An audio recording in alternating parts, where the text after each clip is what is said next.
Assalamualaikum warahmatullahi wabarakatuh. Saya Nurul Ain Aina binti Zulhuda dari kelas BM2 GHS Unit 1 akan membentangkan tentang isu-isu gaya hidup sihat berdasarkan tugasan 1 yang lepas. Baiklah, pertama sekali, marilah kita lihat isi kandungan bagi pembentangan saya. Okey, isi kandungan bagi slide pembentangan saya ialah pertama sekali, mengandungi pengenalan. Yang kedua, definisi amalan gaya hidup sihat. Yang ketiga, isu 1 iaitu obesiti. Isu 2 iaitu kanser. Isu 3 iaitu stres atau kemurungan. Dan kesimpulan serta rujukan. Baiklah, sebelum saya membentangkan tentang isu-isu gaya hidup sihat, sebelum itu marilah kita lihat pengenalan terlebih dahulu. Okey, baiklah. Untuk pengenalan, gaya hidup sihat ni adalah sangat penting kepada setiap individu dan perlu dijadikan sebagai amalan dalam kehidupan. Untuk apa? Untuk kita meningkatkan tahap kualiti kesihatan, iaitu dengan meninggalkan tabiat yang memudaratkan kesihatan kita. Okey, menurut Kamus Dewan edisi keempat 2005, mentakrifkan kesihatan ni sebagai keadaan ataupun perihal sihat bagi seseorang individu itu. Baiklah, untuk slide seterusnya ialah amalan gaya hidup sihat. Okey, marilah kita lihat definisi bagi amalan gaya hidup sihat. Menurut Syahrul Nazri dan Wan Hanim Nadrah 2018, amalan gaya hidup sihat ni adalah aktiviti yang dilakukan bertujuan untuk mengekalkan, merawat dan memastikan tubuh badan sentiasa dalam keadaan sihat dan mampu untuk melakukan sebarang aktiviti dengan selesa. Okey, menurut Yunus 2011 pula, secara konsepnya, gaya hidup sihat ni merupakan sebuah perkara ataupun aktiviti yang diamalkan dalam kehidupan secara aktif dan cergas yang memberi kesan yang positif kepada hidup seseorang, institusi keluarga dan juga masyarakat. Okey, baiklah. Seterusnya kita akan teruskan dengan topik utama kita dalam pembentangan ini iaitu tentang isu-isu gaya hidup sihat. Okey, pertama sekali saya akan menjelaskan tentang isu pertama iaitu obesiti. Okey, apa itu obesiti?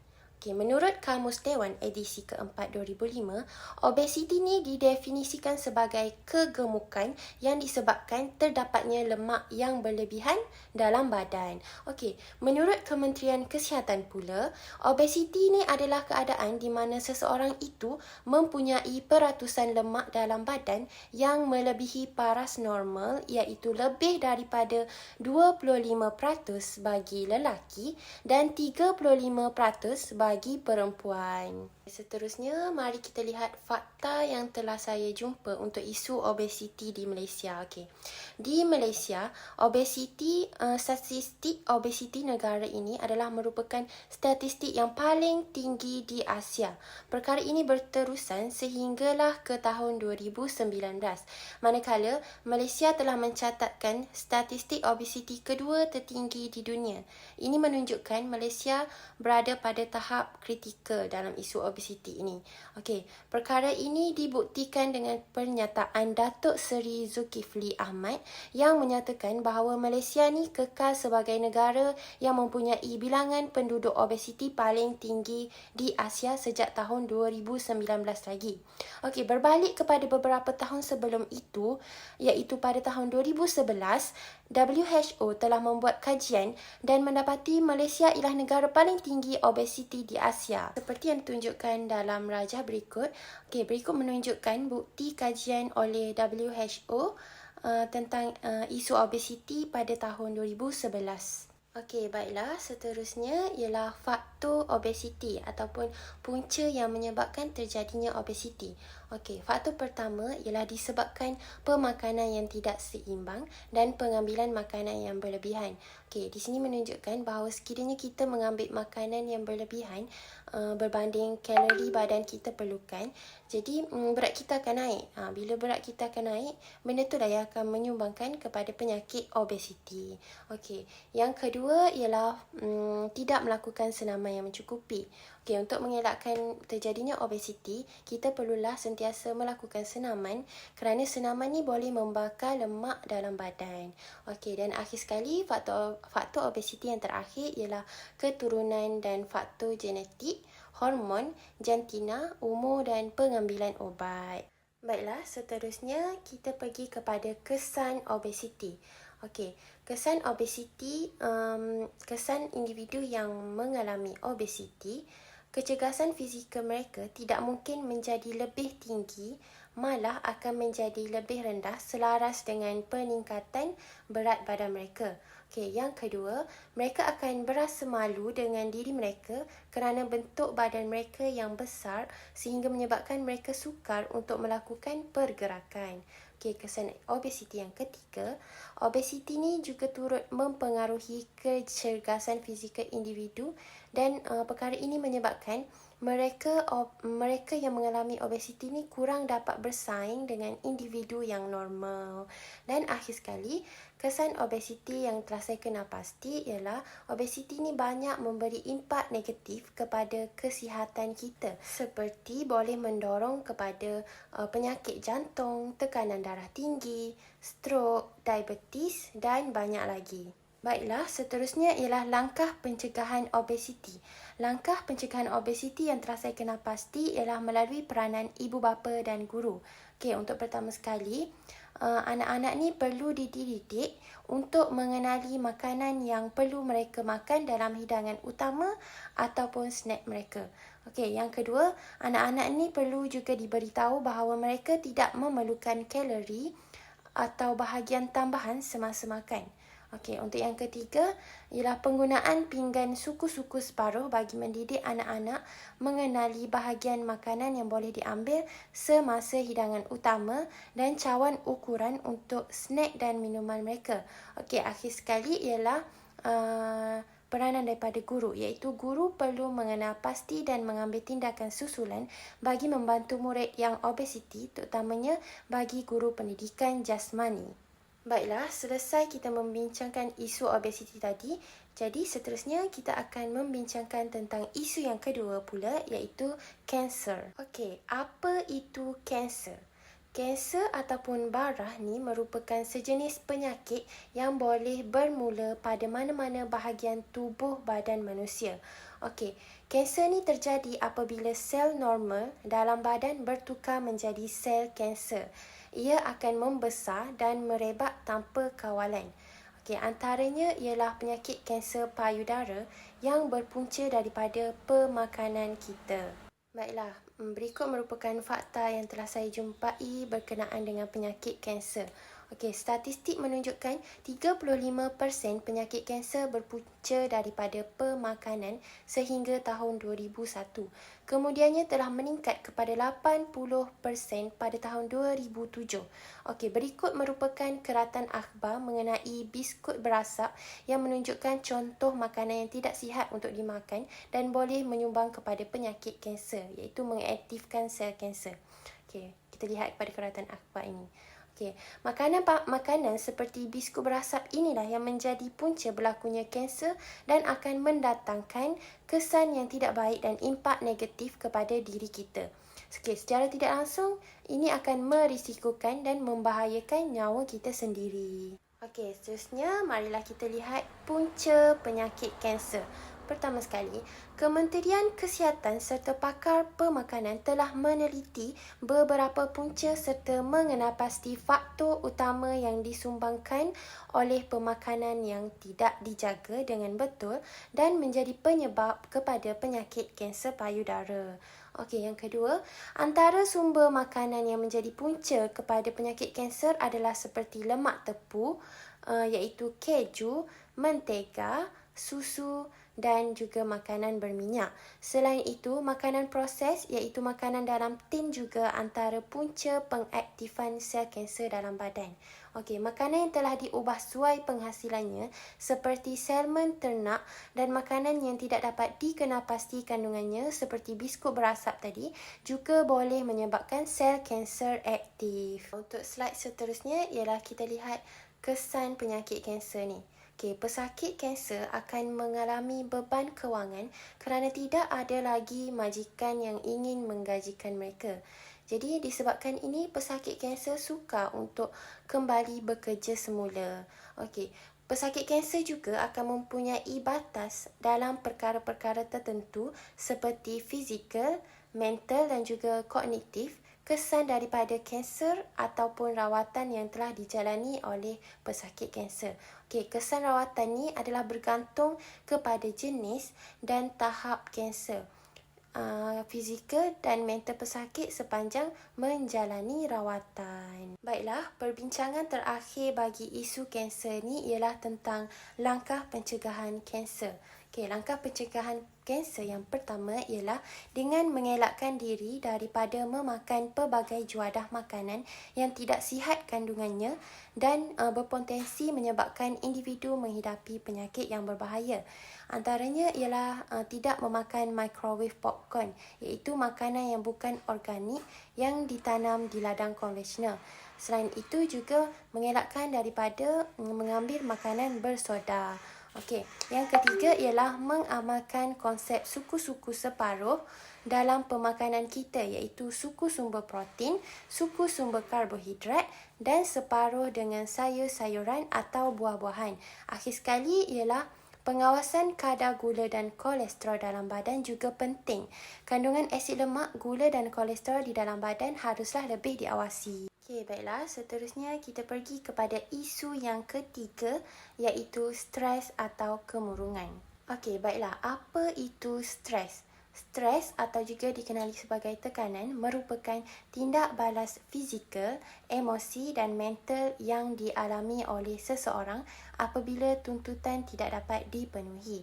Stres ni juga boleh dialami oleh seseorang bila berdepan dengan rangsangan yang tidak menyenangkan seperti bau yang busuk, bunyi yang kuat dan juga kata-kata yang kesat. Okey, stres yang dialami oleh seseorang ini boleh menyebabkan seseorang itu mengalami kemurungan. Seterusnya, marilah kita lihat fakta yang telah saya jumpai mengenai isu stres. Okey, setakat tahun 2018, Malaysia telah mencatatkan kira-kira 4.2 juta rakyat Malaysia berusia 16 tahun ke atas mengalami masalah mental dan kemurungan. Masalah ini menjadi punca utama yang menyumbang kepada kes bunuh diri. Pengarah Jabatan Siasatan Jenayah Bukit Aman berkata, pada 2019 adalah sebanyak 609 kes diikuti sebanyak 631 kes bagi tahun 2020. Bagi tempoh 5 bulan pertama, iaitu tempoh Januari hingga Mei tahun 2021 pula, sebanyak 468 kes bunuh diri direkodkan. Okey, ini menyaksikan secara purata sebanyak 2 kes bunuh diri berlaku setiap hari dalam tahun 2019 hingga Mei 2021. Rajah berikut merupakan sumber pada tahun 2018, di mana rajah ini telah membuktikan bahawa kes bunuh diri dalam kalangan remaja seawal 16 tahun semakin menjadi-jadi. Okey, baiklah. Seterusnya, mari kita lihat punca stres. Okey, pertama sekali, kebanyakan remaja yang berada di sekolah menengah mengalami tekanan disebabkan oleh masalah keluarga. Okey, punca stres yang kedua ialah punca stres ini bukan sahaja berpunca daripada masalah hubungan kekeluargaan, tetapi juga kerana budaya sekolah dan juga sosial dengan orang lain. Okey, dan akhir sekali, punca stres adalah disebabkan mempunyai lambakan kerja yang belum diselesaikan dan semua lambakan kerja ini perlu diselesaikan dalam masa yang singkat. Slide seterusnya ialah kesan stres.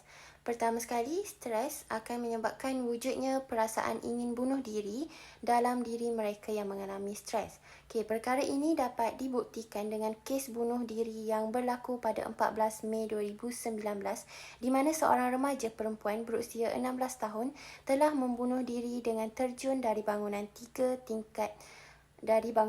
tingkat di Kuching, Sarawak. Hal ini ekoran kerana tertekan selepas bapanya berkahwin dengan wanita Vietnam di Singapura dan jarang pulang ke rumah. Selain itu, kes bunuh diri yang berlaku pada 24 Ogos 2019 yang melibatkan seorang pelajar yang berusia 13 tahun telah menggantung dirinya kerana dipercayai dia tertekan dengan lambakan kerja. Jadi, kesan stres ni ialah boleh menyebabkan kita rasa ingin membunuh diri. Baiklah, akhir sekali untuk isu stres atau kemurungan ni ialah tentang langkah pencegahan stres. Okey. Langkah pencegahan yang pertama ialah dengan mengikis budaya ataupun mindset ibu bapa yang memberi tekanan kepada anak mereka kerana ingin anak mereka sempurna dalam bidang akademik ataupun bidang yang lain. Yang kedua, perhatian dan sokongan daripada orang sekeliling sangatlah diperlukan oleh individu yang terlibat dengan gejala stres. Yang ketiga, selain itu, individu yang mengalami tekanan juga boleh menanganinya dengan cara seperti berehat, beriadah, berekreasi dan juga bersukan. Akhir sekali, bersenam secara konsisten juga diperlukan dan tidur sekurang-kurangnya 8 jam sehari serta mengelakkan platform media sosial sebelum tidur. Baiklah, kita sudah berada di pengakhiran pembentangan. Jadi sebelum saya mengakhiri pembentangan saya, marilah kita lihat kesimpulan bagi pembentangan ini. Kesimpulannya, semua pihak perlulah mengambil langkah proaktif untuk mengamalkan gaya hidup sihat. Namun, perkara paling penting sekali adalah kesedaran individu tentang betapa pentingnya gaya hidup sihat agar kehidupan kita juga akan mendapat kesan yang lebih positif. Pelbagai isu dan kesan juga dapat dilihat akibat daripada tidak mengamalkan gaya hidup sihat.